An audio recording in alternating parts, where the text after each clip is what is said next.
স্বার্থের এই দুনিয়ায় নিঃস্বার্থভাবে একমাত্র তার মা বাবাই তার সন্তানকে ভালোবাসে।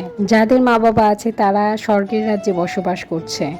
জ্বর শরীরেও বাবা তার দায়িত্ব পালনে অটুট। কেন আমার বাবা এসে মেয়ের বাড়িতে থাকতে পারে না? কেন শুধু দায়িত্ব পালন শেষে তাকে চলে যেতে হয়? ইচ্ছা থাকলেও মাই বা কেন আমার বাসায় আসতে পারে না?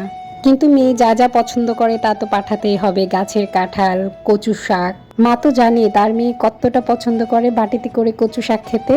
তাই তো কেটে প্যাকেট করে দিয়েছে। এই দেশি কচু শাক তো এখানে পাওয়া যায় না। সাথে গাছের কাঁচা কাঁঠালও কেটে পলিতে করে ভরে দিয়েছিল, শুধু রান্না করে খাবে বলে মেয়ে। সেগুলো আসলে ভিডিও ক্লিপ নেওয়া হয় না, আগেই ফ্রিজে রেখে দেওয়া হয়েছে। আর এখানে দিয়েছিল আমের আচার, 2 রকমের আমের আচার ছিল। আমের আচার দিতে গিয়ে হযবরল অবস্থা হয়েছিল। তা মাকে ফোন করে দেওয়া মাত্রই তার পরপরই দেখুন চলে এসেছে আমের আচার। আর এখানে হচ্ছে সব থেকে আমার ফেভারিট প্রিয় ক্ষীর, গ্রামের দেশি গায়ের দুধের ক্ষীর ছিল। আরো কত কিছু যে আমার জন্য জুটিয়ে রেখেছে, কখন তার মেয়ের কাছে পৌঁছে দিতে পারবে। আর এখানে ছিল ময়দা। মা বাবারা এমনই হয়, সবকিছু জুটিয়ে রেখে মেয়ের কাছে পৌঁছে না দেওয়া পর্যন্ত তাদের শান্তি নেই যেন। সন্তানের মুখে তুলে দিতে পারলেই যেন তাদের শান্তি, এরই নাম মা বাবা। আর এখানে ছিল আরেক আইটেমের আম, একটা ছিল আমের মোরব্বা আর ওইটা ছিল নর্মাল আমের আচার।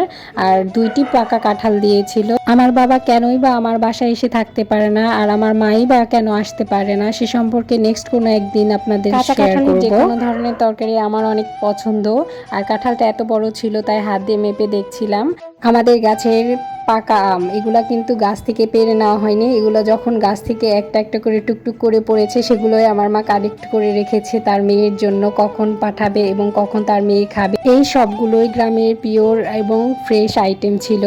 আমাদের গরু না থাকলেও এই দুধগুলো কিনে মা সবকিছু রেডি করে বোতলে ভরে দিয়েছে।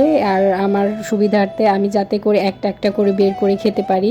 পৃথিবীর সকল মাই গোছানো এবং সকল বাবাই অনেক দায়িত্বশীল আমার মনে হয়। তাই তো এই অসুস্থ শরীর নিয়েও 3.5 ঘন্টার গাড়ির পথ পাড়ি দিয়ে তার মেয়েকে এগুলো পৌঁছে দিতে হলো। বাবা যখনই আসে তখনই 2 হাত ভরা জিনিস নিয়ে এসে, এবারও তার ব্যতিক্রম নয়, অনেকগুলো ব্যাগ নিয়ে এসেছে।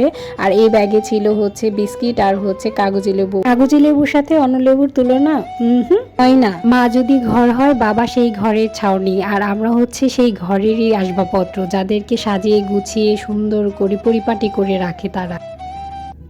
এই পলিতেও দেখি আম, এতগুলো গাছ পাকা আম আমি একসাথে দেখে অনেক অনেক অনেক খুশি হয়ে গেছি। তবে এটাও ভাবছিলাম যে আমি এই আমগুলো কয়দিনই শেষ করব। যতই আম কিনে খাই, নিজেদের গাছের আমের স্বাদ আসলে ভোলার না। সেই স্বাদ আসলে গাছের আমই পূরণ করতে পারে, আর অন্য কিছুতে না। সাথে মা বাবার স্নেহ ভালোবাসা সব কিছুই ছিল এই আমের মধ্যে। আর সাথে ছিল লিচু। লিচুগুলো যদিও হচ্ছে কেনা ছিল। আম কাঁঠাল দিবে আর সাথে লিচু দিবে না, বিস্কিট আর লিচুটাই ছিল কেনা।